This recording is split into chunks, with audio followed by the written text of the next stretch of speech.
Hey guys, welcome to Mindshift. I'm Dimitri Wakuf, the host and executive coach, leadership coach, and international best-selling author.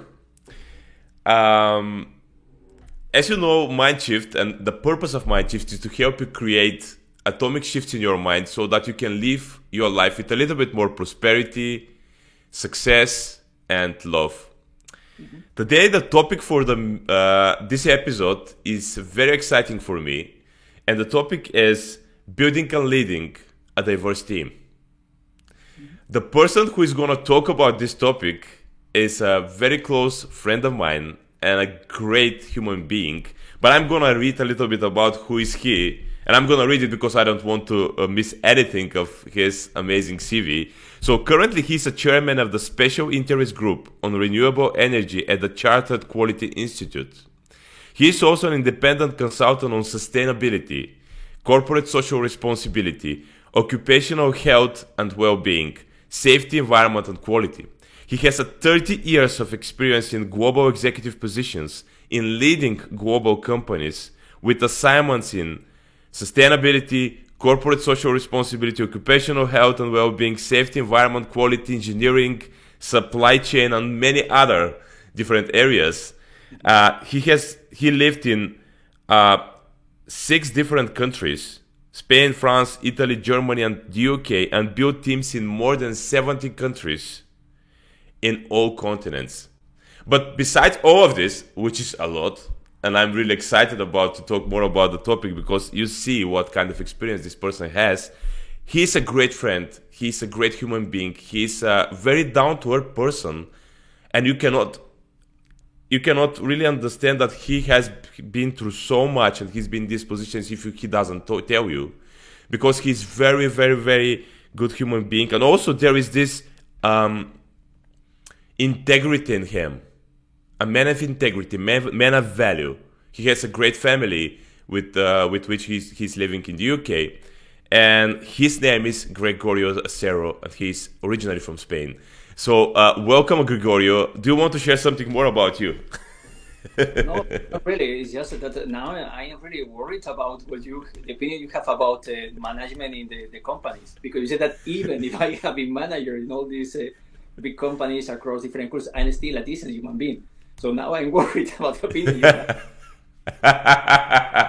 No, you don't need to be, man. It's just amazing to be here. And actually, honestly, even though we know each other for 8 years, and I know you, I did not know so much about you because the main thing I knew about you is that you are a great person, and that was the most important for me.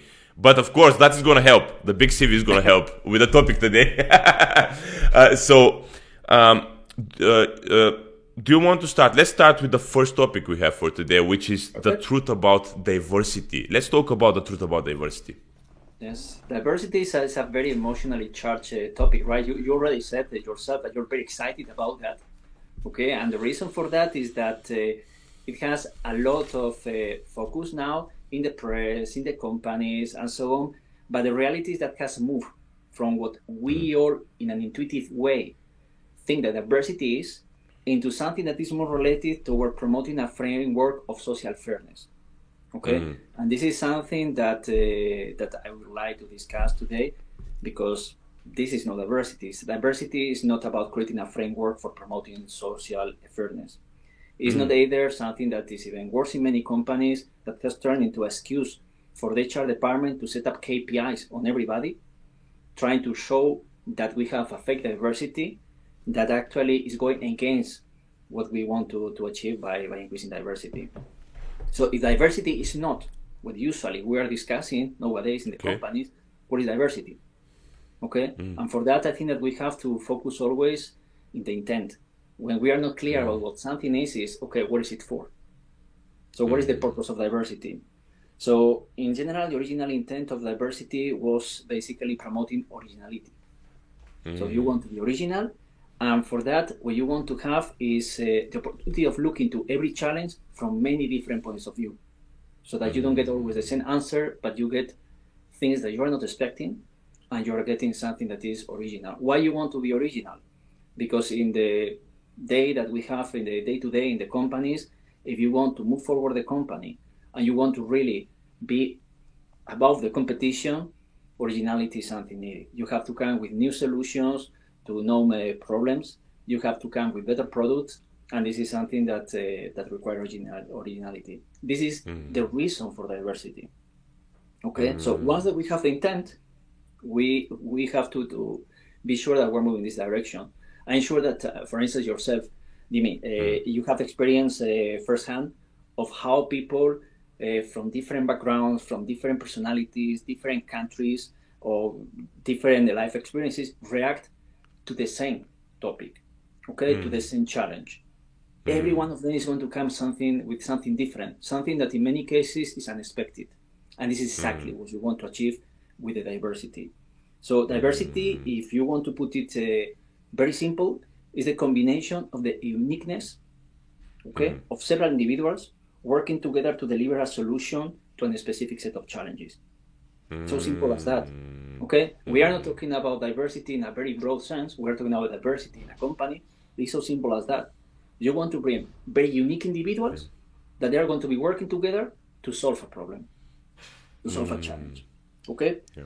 Why the search for diverse teams has turned into a discussion about gender fairness, racial fairness, or the one that is my favorite one, that is the topic of sexual orientation. It's like, okay, I don't know you, but when I go to work, my first thought is not who I'm going to sleep with today at job, okay? So it's not that, so I'm not even interested in knowing which kind of sexual orientation my co-workers they have.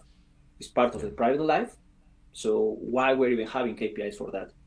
The reason, I guess, that for focusing on these topics, instead of focusing in the real diversity, is that it's very easy to measure, right?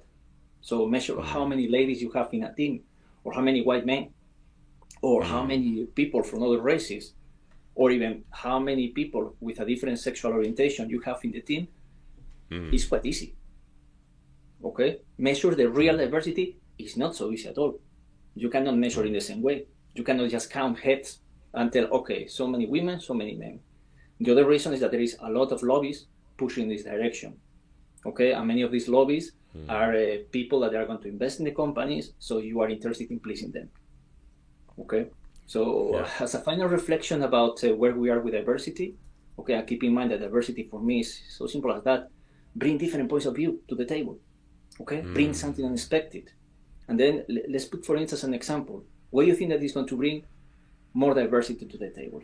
I don't know, a middle-class homosexual black woman, educated born, raised, and educated in a European country, or a white, heterosexual, 55 years old man educated in a farm in Siberia and with an education in a university in Cuba. Okay, it's a tricky question because, of course, something important about diversity is that it's situational. So maybe in one case, the first example is bringing the diversity you need. In the second, is the diversity you need. So important about diversity is that you have diverse answers to the same question. Okay, so in this example, you cannot choose. Depends.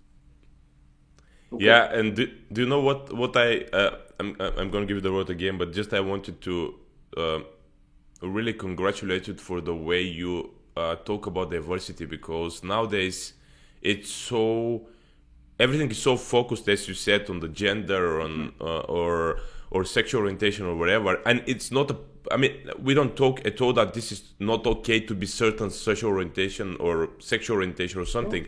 But what in the pre-conversation we had with you, what I shared with you, and I want to share it with everyone here, is that these things doesn't matter when you talk about that. It's not that we are going against that, but it's just doesn't matter. It doesn't matter what kind of sexual orientation you have, or gender you are, or whatever, what color of your skin you have. It's just if you add diversity on my team, I'm gonna hire you. That's what you say, right? It's just if you add this piece which I need, which I don't have right now in my team, I don't care what kind of these things you are. Correct. Because I'm looking for diversity. I'm not looking for different, type of color or something like this. But as you said, even if you are from Cuba or from some country in Africa, Zimbabwe, wherever, but you're coming in, and you're giving me what I need, I'm gonna hire you, and I'm gonna be very happy with that. That's what I want to share with people, because we don't understand sometimes that we are all human beings, and we are equally valuable no matter where we are coming from and what kind of race we are, as long as we really bring a value, right?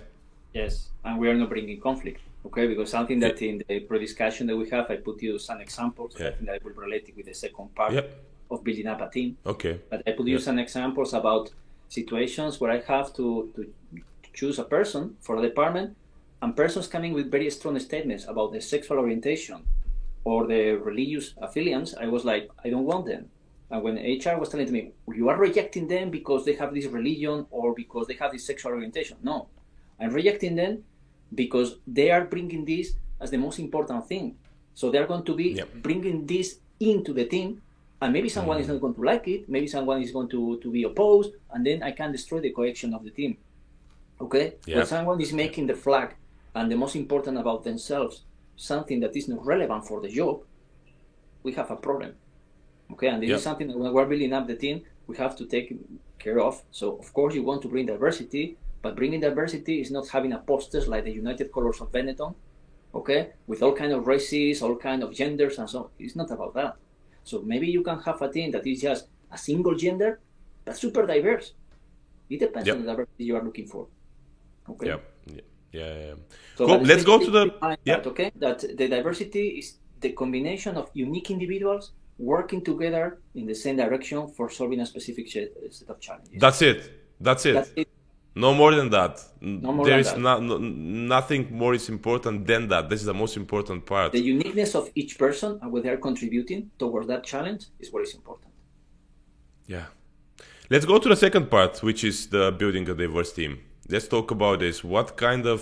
How can we actually build, based on the truth about diversity we already know, what is the process of really build a diverse team? I can talk about my experience, of course. Sure, if you look into manuals of HR or something like that, maybe they are going to tell you something different. Okay, and what we have to be clear is that doesn't exist a magic recipe. Okay, this is not Harry Potter that you said Expelliarmus and then suddenly goes in the direction you want. So, based on my own experience, okay, the first thing that you need to define is which kind of diversity you need. Okay. What I mean by that, let's use an example. Imagine that you are a car maker, okay? And you have one department that is manufacturing the powertrain and another department that is designing the car body, okay? Most likely, if you have a biologist, a lawyer, architect, an industrial designer, and an artist in the team, they will not contribute with any kind of interesting diversity or beneficial diversity to the team manufacturing the powertrain. Okay, so most likely in the team manufacturing the powertrain, you want to have all of them mechanical engineers, so diversity related with background, 0. However, you want to have people with experience in manufacturing powertrains in China, another one manufacturing for aircrafts, another one manufacturing for submarines. It's the kind of diversity we're interested in. If you are talking about the design group, maybe actually it's interesting for you to have a lawyer, a biologist, and a top model in the group. Maybe. Okay? So first you have to define which kind of diversity you are looking for. You want to have a diversity of personalities. You want to have a diversity of backgrounds. You want to have a diversity of life experience. You want to have a diversity of beliefs. You want to have a combination of all of that. So what is exactly the kind of different approach you want to bring? The kind of diversity you need in that moment. Okay? So this is the first thing. Because otherwise, we are ended up with, as we discussed, with the United Colors of Benetton. So something that looks very diverse. Maybe you have people from 19 different nationalities, but actually they're not providing the diversity you need. They are just a mixture of people that, yes, it's a mixture, it's a diverse mixture, but not the diversity you need. The second thing, is understanding what you're lacking, right?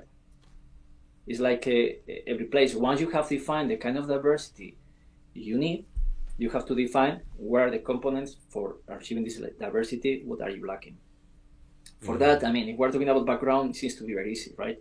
Because if you're looking for different backgrounds, the only thing that you can request is, okay, show me your master's degree or show me your studies, show me whatever. Okay, so it's hardcore knowledge. When we are talking about personalities, there is a lot of surveys out there, okay, for an assessments to define the different kind of personalities you need.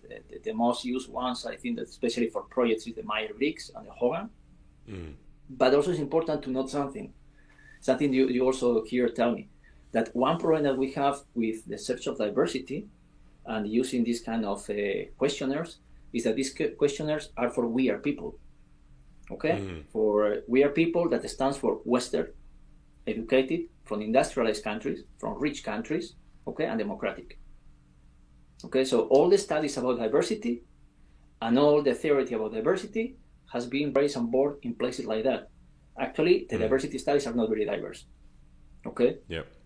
And this is one of the problems. When you are trying to build up diversity in a team, you need to understand that you're building up diversity from your own box.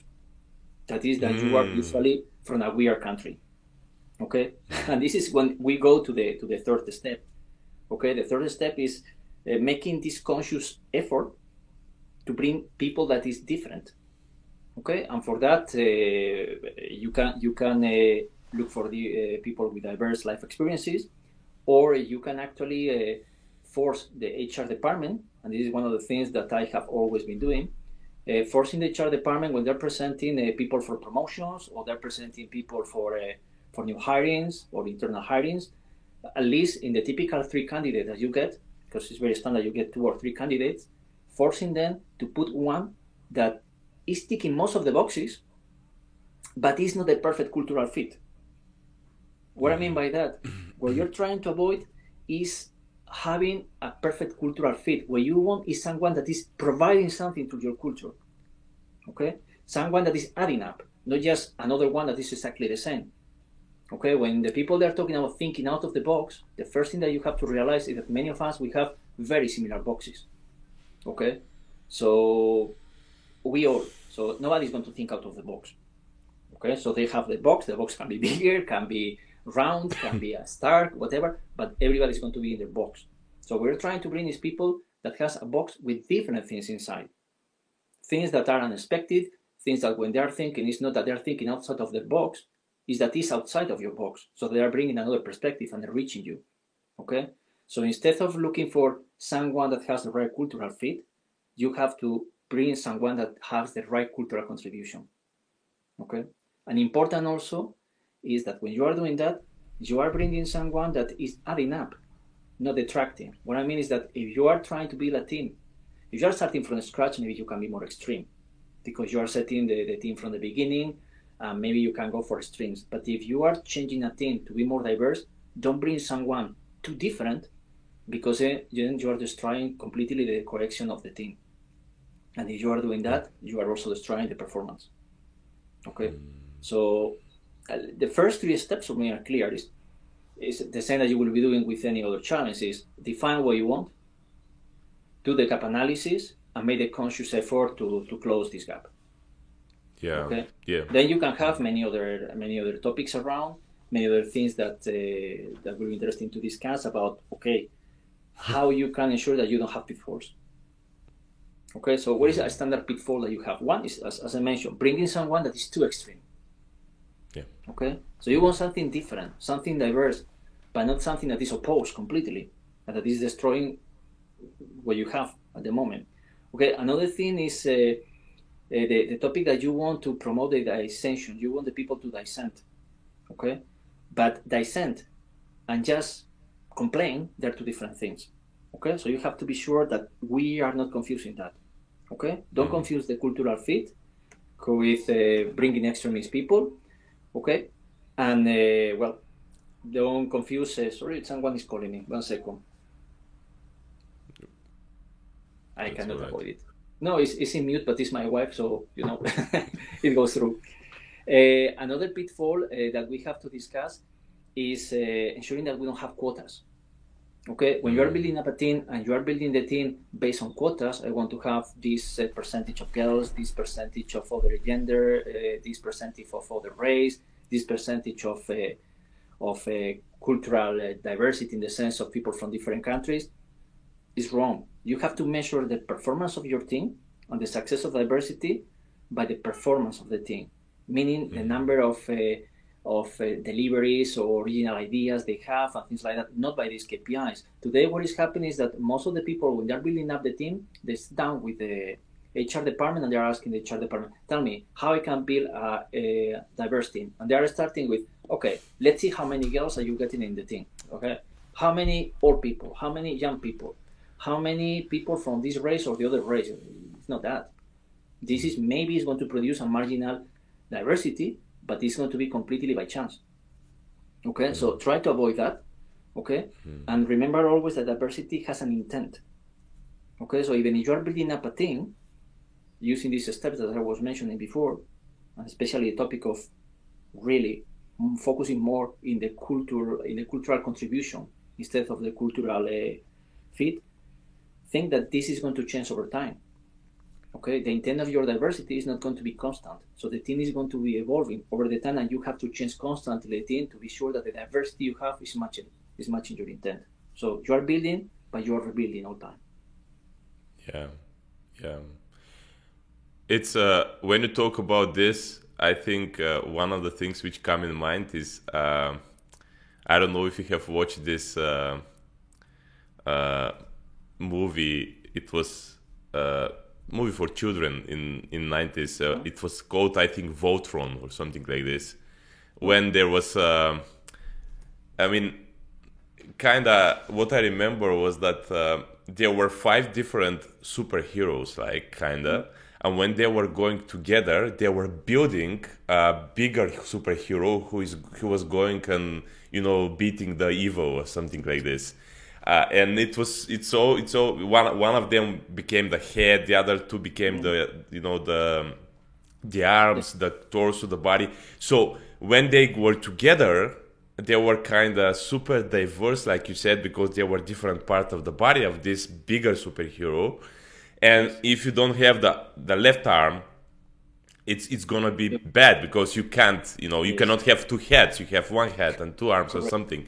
So that's exactly what I hear from you, is that what sticks the team together. Definitely, I'm gonna talk more about this later, but I just gonna share it here. It's they have common principles or values or something, but when it comes to diversity, then you want to have diverse capabilities, and that is gonna help them to really be stronger together. Because if you get 5 people or 10 people with the same capabilities, you're not having a team. You're having one. Yeah, exactly. Okay. You have one with a different gender or different color or something like that, but you have one. Okay. You have one person. Yes. I mean, you don't need 2 hands. You need 1 right hand and 1 left arm. Okay. So you need both, left and right. And if what you're trying to do, and it's very, very important when you are a manager. Usually, whether you like or not, diverse managers, they tend usually to build diverse teams, but it's not so easy, because at the end you are always, let's say, more comfortable with the things that are more similar to you. Okay, you have to make a conscious effort to really build something that is not you. Okay, so if I have a job interview, I know who is the person that I'm going to like the most of the 3 before they start. Okay, because I know the how do you know that? Specific. No, because the one that is going to be like me, I'm sure I'm going to like more. Okay, so this is where it's important that when you're having any kind of this kind of selection, whether it's internal, external, or it's for a progression, okay, for a promotion, build diverse people into the panel. Don't do the selection yourself with the guy of HR. Have 5 people there, and try to be sure that HR is bringing a couple or you're bringing another couple, and try to be as diverse as different, so they're bringing different opinions. In one of the companies I was working before, Vestas, is a Danish company.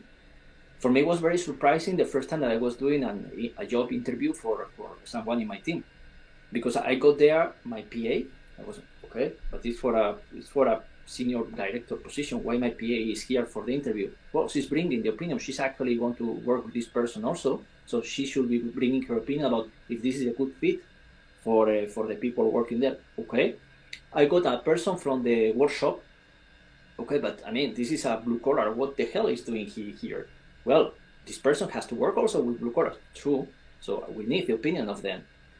In general, they brought a diverse group of people that I would never thought before that was needed. And yes, we select a candidate that was not the one that initially I liked it most. But after hearing all the people, I was actually, you're right. So I like this guy much more because he's more like me. Okay, but the right one is this one that actually is not like me.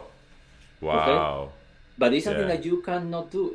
We all have bias. Okay, I can tell you that when I'm in panels or things like that, the first thing that I see, especially with nationality, I don't know why, the Spaniards, we really like the Spaniard one, the Spanish one, the German, one. The Danish one was excellent. It's like, okay, no, but it's always happening. And suddenly you have the Spanish, a Danish, and a German in that panel, and you bring a Chinese, and we are looking to each other like, what is this person? We don't understand what it is. Okay. Yes. So then you have to bring this diversity, forcing it, and especially, as I said, ensuring that when you have a panel of candidates, at least one of them is someone that is not evident, that is ticking most of the boxes, but especially the one of cultural conformity and cultural fit, not exactly, not 1,000 miles away, not exactly. And ensure that you are ticking also this box of weird, ensuring that out of these people that you're interviewing, at least one of them is not ticking all the boxes of Western educated, industrialized country, rich and democratic.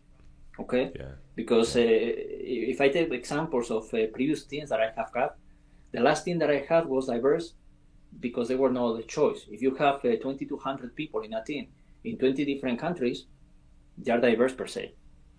Okay? So the question there is how to manage and ensure that this diversity is delivering results. But when you want to build a small team, as it happens to me once in Denmark, that I have to build a team of around 20 people, okay? At the end, I think that there was only one repeating nationality, but it was not by design.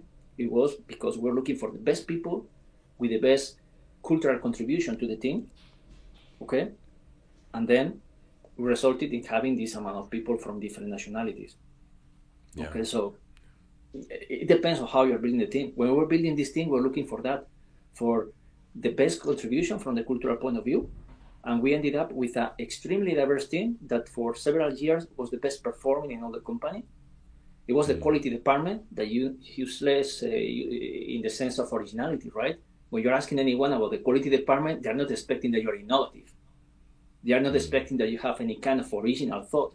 Actually, it was the most original team in the company, the most innovative team in the company. They were coming with things completely different from what anyone was thinking. It was the diversity. It was not because we have any kind of magic recipe for bringing the most brilliant people. We're bringing people, some brilliant, some less brilliant, but in general, a very diverse team. Yeah. That's absolutely makes sense, man. So let's go to the next one. Let's go to leadership. So it's one to build. Okay, let's say we built the diverse team. We have the team. It's great. I mean, we have all the important parts of you shared already. But it's one thing to build a team, another is to lead it. Yes, that one. Yeah. So what about the leading part? Let's talk about that, because some people they really have the perception of, okay, this is good. Let's make it together. Perfect. But then leading the team is next level. So tell me more about this. Yes, this is managing a team like that is like having a Ferrari and not knowing how to drive with a stick. Okay. So you can have a perfect machine. You can really do incredible things.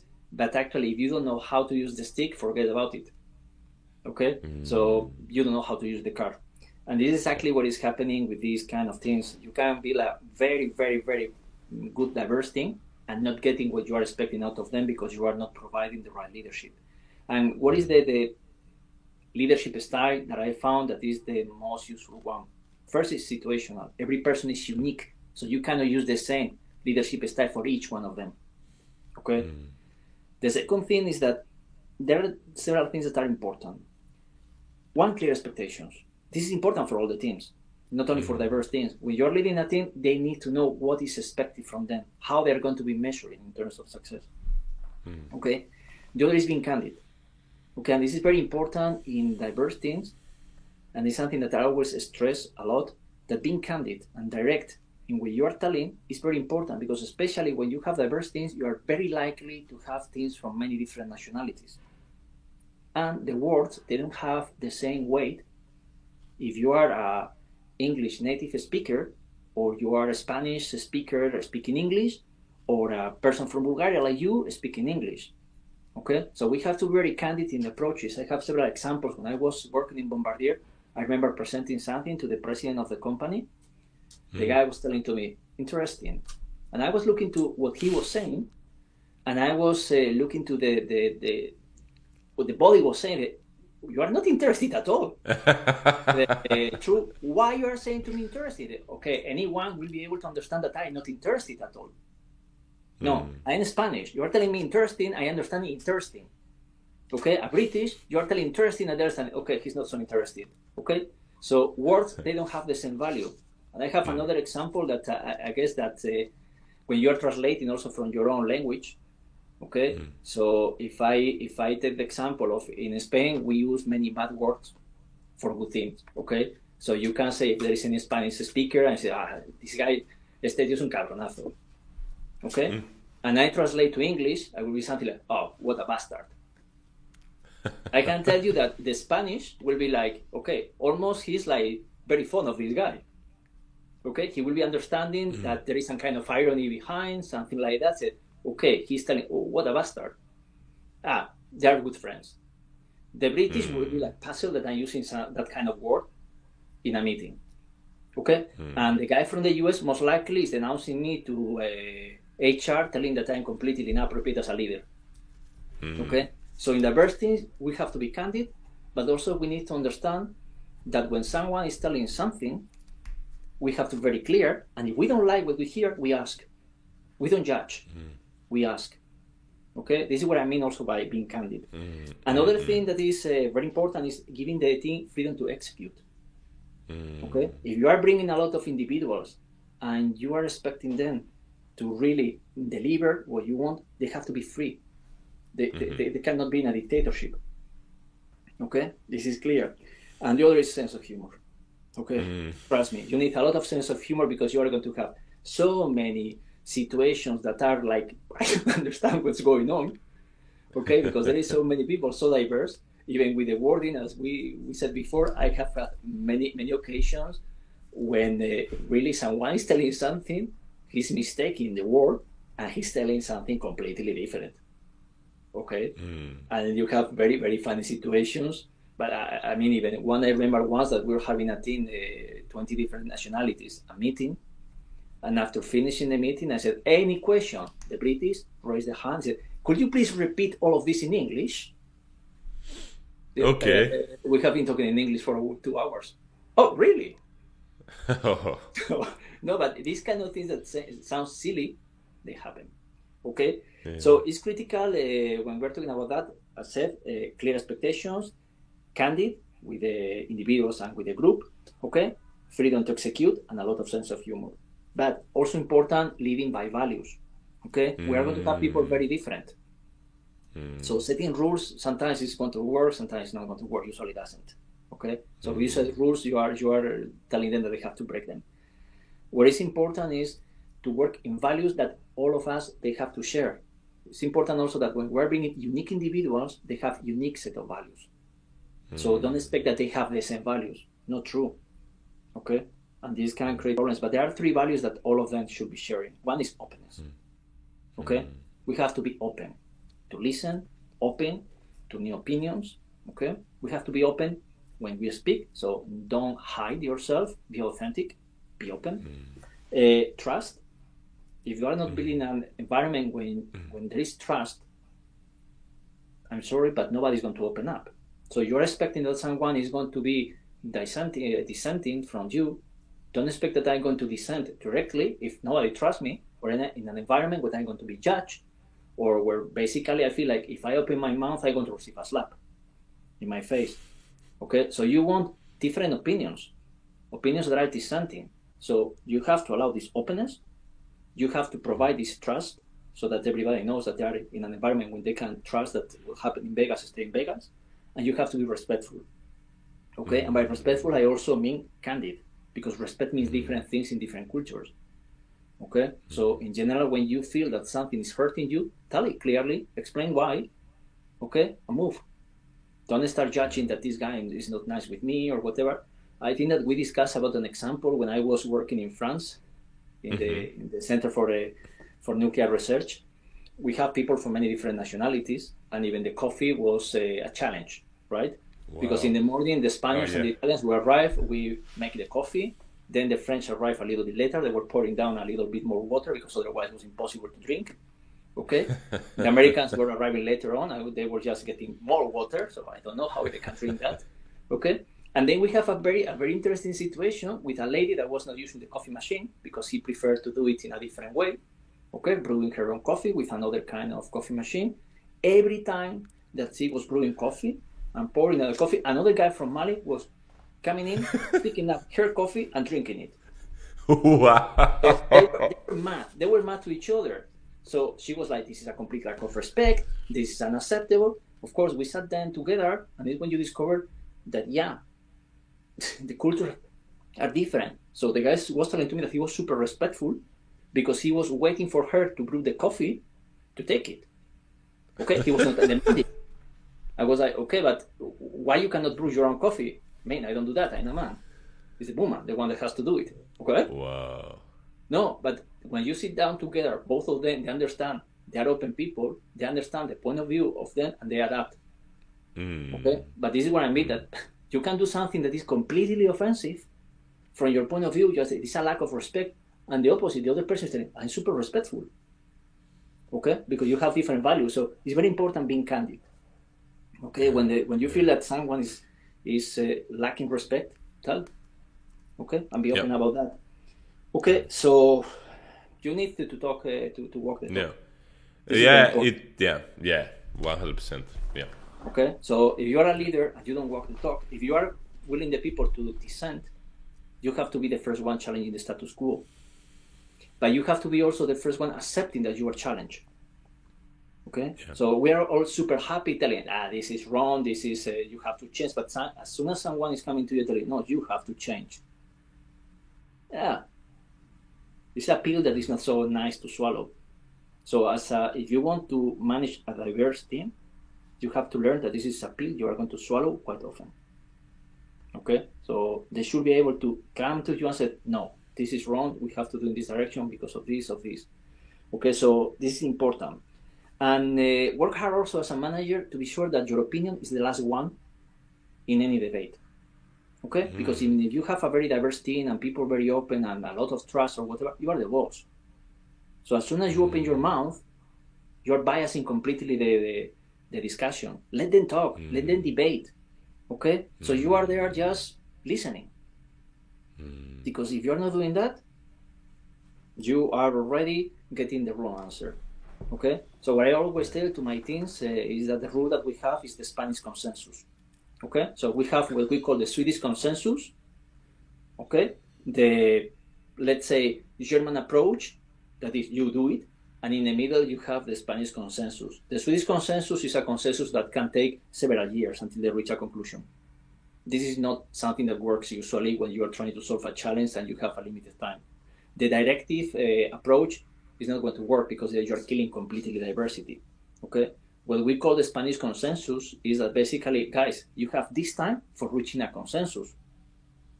Okay, discuss, debate, do whatever you want. And finally, when the group has reached a consensus, come with the answer and I will implement. Okay, if you don't reach the answer, after this date, I decide because I'm the boss.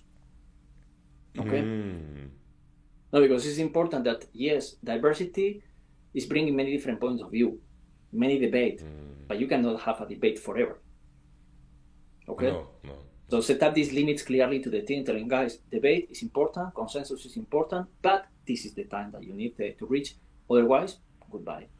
Another important thing with leading a diverse team is avoiding creating minorities in your team. Okay? So you want to have diversity, but you don't want to have anyone feeling isolated. Okay, and I can tell you that this is something that has happened to me several times.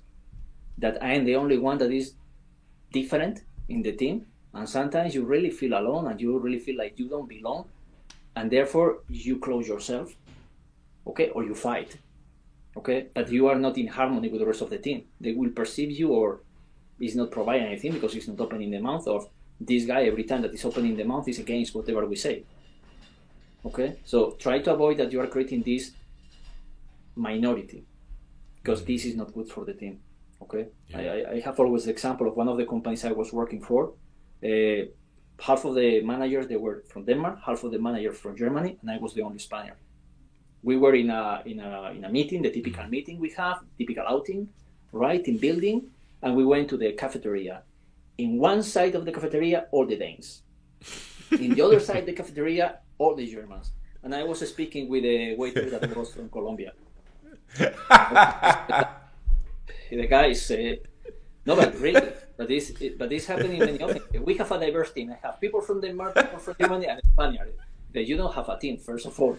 Okay, no. So that's okay. So, and also when we're talking about being candid, I think that it's important that you are clearly telling to your team, guys, there are things I cannot tell you, but I will never lie. And it's something I tell always to my teams. For instance, when there are restructurings in the company and so on, and they're coming to me, it's going to be a restructuring that I'm not allowed to talk about that. Full stop. I'm not telling you yes or no. I'm telling yes, right? Because I'm not telling no. But you don't say it.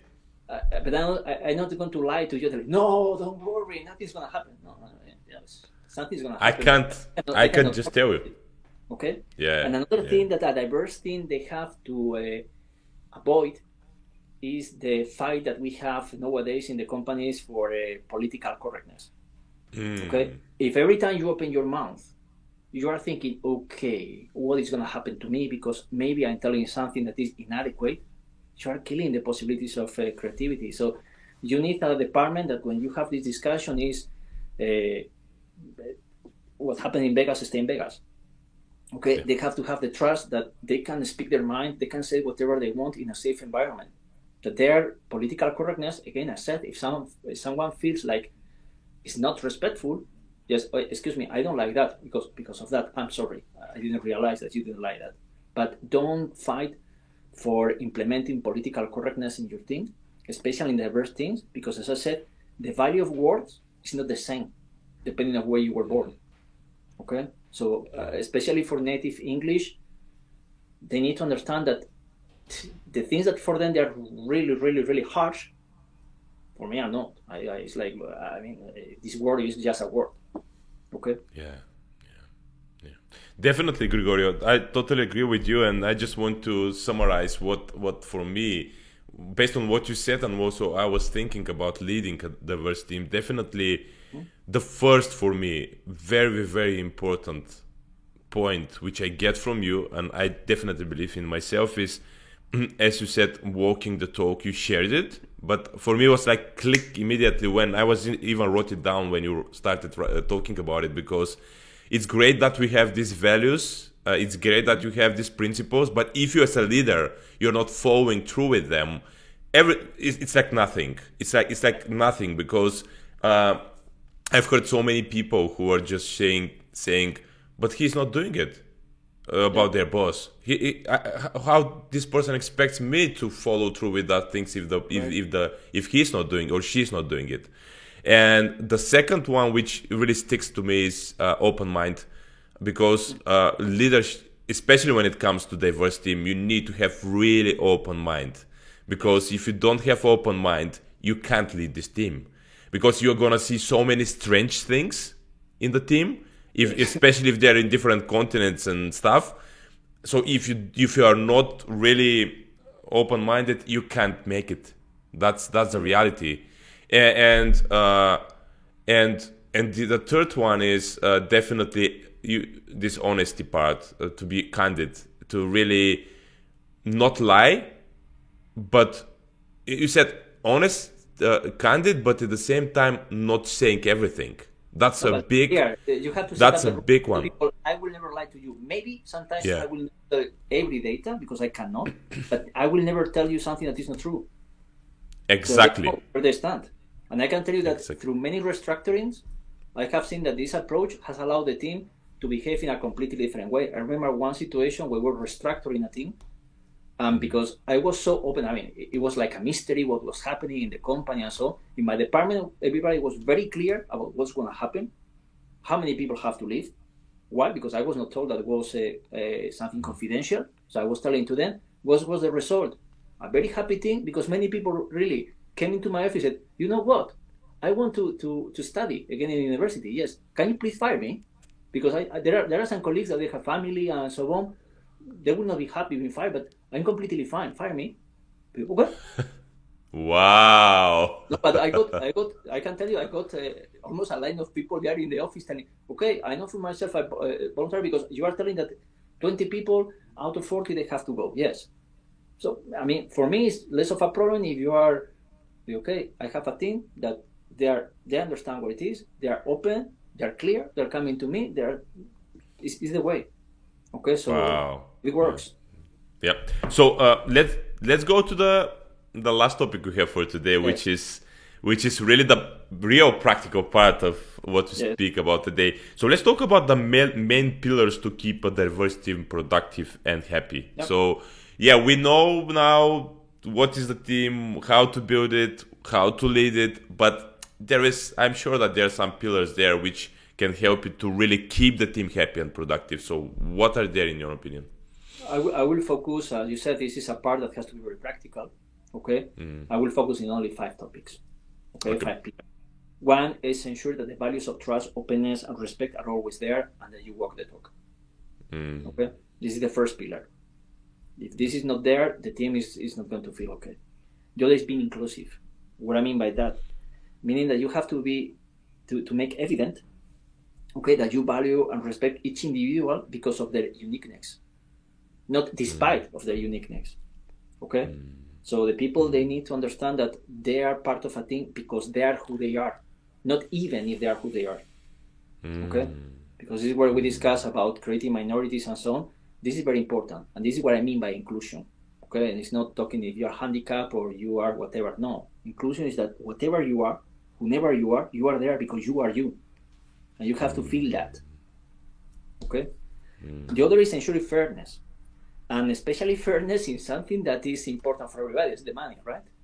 And the way they are treated by the boss. Of course, you are always going to prefer some people over the others because they are more like you or things like that. But you have to be very fair and clear, especially about the rules related with promotion, related with the salary, and so on, or even with training and who is going to receive training and what for. Because otherwise, you are going to start eroding a little bit the trust. If I take the example of one company I was working for, suddenly they decided to send everybody to a super great training with a great university. When I was watching the list with HR, I was like, can you explain to me the list? Because, I mean, I'm not interested in going, okay? Because I understand that this is for young professionals, rising stars, that they need to have this brush up. I mean, I'm not that kind of person any longer. I'm not a rising young star. Can you explain why this guy that is 60 years old, that has been CFO of a company of 20,000 people, a CEO of another company, and so why he's in this list? So basically, head of the department chose all the friends to go in an outing to a university in Paris to have some fun. It's like, what are the rules for selecting these people? Because if I go to my team and I'm going to select 3 people out of 100 to go to this place, I need to be very clear why. What are the rules? Otherwise, they are going to some of them will feel really, really bad. Okay, so these rules about why you are promoted, so that you are avoiding this discussion about yes, I am not promoted because I was on maternity leave. Okay, nothing to do with that. It's because you are really bad, eh? But not really. No, but you have this kind of things. If you don't have clear rules, you are creating these situations. The people, they can feel like, okay, you are discriminating against me because of this or that. No, this is the rules. You are fulfilling this, ticking these boxes? No. So what do you expect? Okay. So very, very clear. The topic of fairness is very important because it can erode very fast the trust in your team, within and with you. Okay? Ensure, as I said, that everybody feels that they belong. Okay? Try to ensure that nobody is feeling like I'm here because I'm the 1% of diversity that is requested by HR. Okay? And I can tell you, in my own experience, sometimes I was feeling like that. I mean, to the point of telling me, tell me, I'm here because you want me to be here or because you have to fulfill a KPI? Because you're like, okay, no, because you have this, I have here this many often in many departments. Okay, great job. Why? Because I brought a person that is taking 3 different diversity KPIs. Okay, so is ticking the rest of the boxes or you are just ticking that box? Okay, so be sure that the people, they feel they belong. Okay, I said at the beginning also that you are value and respect each individual because they are unique, not despite of the being unique. And the last one, the last pillar is be diverse yourself. Okay, challenge yourself via peer reviews, via 360 to really understand if you are walking the talk. Okay, because walking the talk is important, but ensuring that you are actually doing it is also important. Okay, so be open about your own shortcomings and mistakes. I mean, we're humans. Okay, so you are not God. You are just a person with a responsibility you are paid for. You are a manager.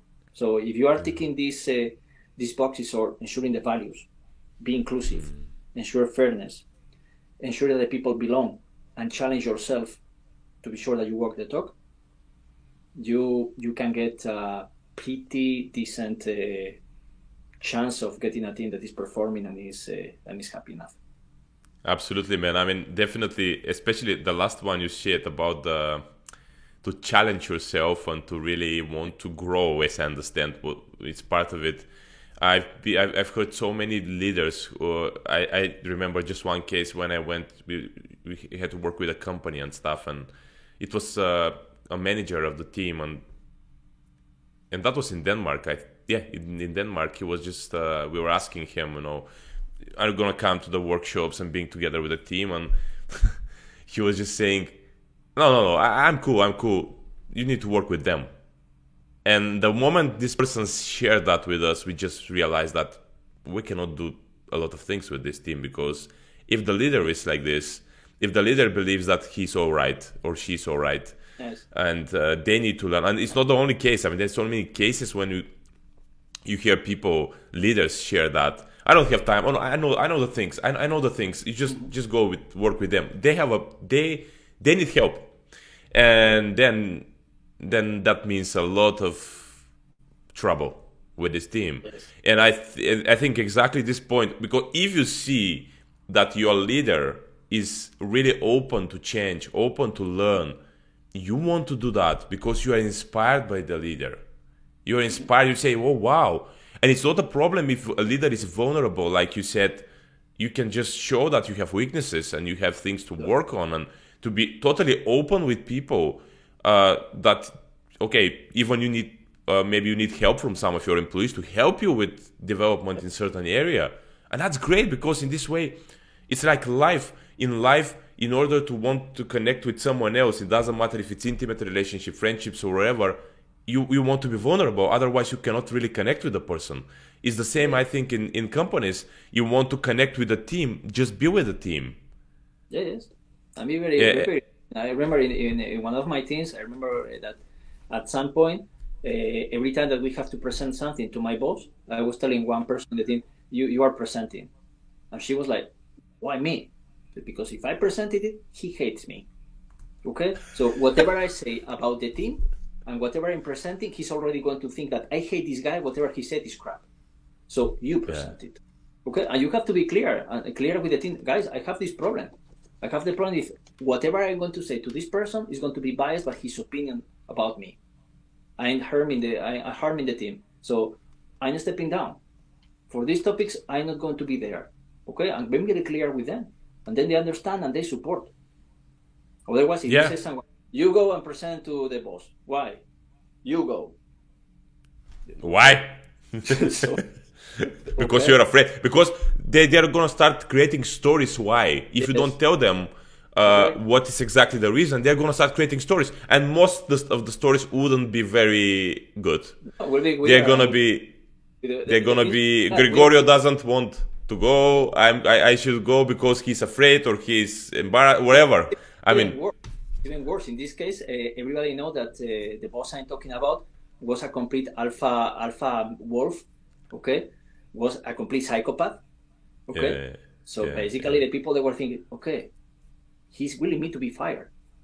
Okay, no, I want you to go there because we have a better chance if you go there of getting what we want. That is, I am the one going. This is how it is. It is. And there is one more point before we go. I just want to take out from yours, from the practical part, is that about the accepting and belonging part, that you really include people not despite of, but because of who they are. Because, and I think this is the part of coaching here. I mean, I'm a coach, and definitely I'm a proponent of that. It's in part of the leadership, it's good to use coaching as a method to help your team to do. And what I'm talking about that is most of the people, I mean, most of us, we have this problem with really approving fully and accepting ourselves for who we are. And if in your team, as a leader, you're helping and you're really showing how the person can do that for themselves, to really accept that, okay, you are a little bit messy, but because you are messy, you maybe are very creative, whatever. I mean, it's just to show that that who you are is not against. I'm not against it. I like it. I like you as who you are, and you have a part of this team because of who you are. Because you are very messy. Dim is very messy, but Gregorio is very, planned person. But together we can really work really well because I can bring something, you can bring something. If both of us are planned or something, it wouldn't be the best, right? Right. So exactly this part, and helping people learn that they can really approve of themselves and feel belonging in something, that's priceless for people. Priceless because they wouldn't be with the team just because of the work, which I suppose they like. Let's say that we assume they like, but because they feel part of something bigger. Correct. And this is the beautiful part of that. So Gregorio, before we go, I just want to ask you, because I see that also we know that you have a consultancy practice and you're working. So if someone wants to connect with you based on what they heard today, want to hear more about it, or maybe just want to catch up with you, what's the best way? Mail or LinkedIn. Go through LinkedIn, and that's it. Tell me I want to link with me because of this topic, and I will accept it right away. If you just send an invite and I want to link with you, maybe not, because I receive around 500 every day. So, so tell me what. Yeah, just to write you a message on LinkedIn and tell you why you want to connect with you. Perfectly fine. Okay, cool, man. Thank you for your amazing wisdom here, man. I mean, it was really interesting for me to hear about this topic from you, and I learned a lot. I'm going to listen to it again, definitely, and learn more about what you shared here on the topic of diverse team. And really, really appreciate you for, because I know that you're a very busy person and you have so many things to do, but you are here with me, sharing that with the audience, really give a lot of wisdom from these 30 years of experience. I appreciate lots of that, what you shared there. I appreciate the opportunity of reaching more people about this topic, because diversity is something that is critical for the success of the companies. And I said the discussion has been hijacked by key performance indicators based on gender, race, and sexual orientation. It's not that. Yeah. So just share, before we go, one sentence, something you want to leave people with. It's not going to be one. Accept the difference. Okay. Yeah. If you want to really succeed in a company, accept the difference, embrace the difference, and make it really bloom. Thank you, man. Thank you. Thank you. Bye.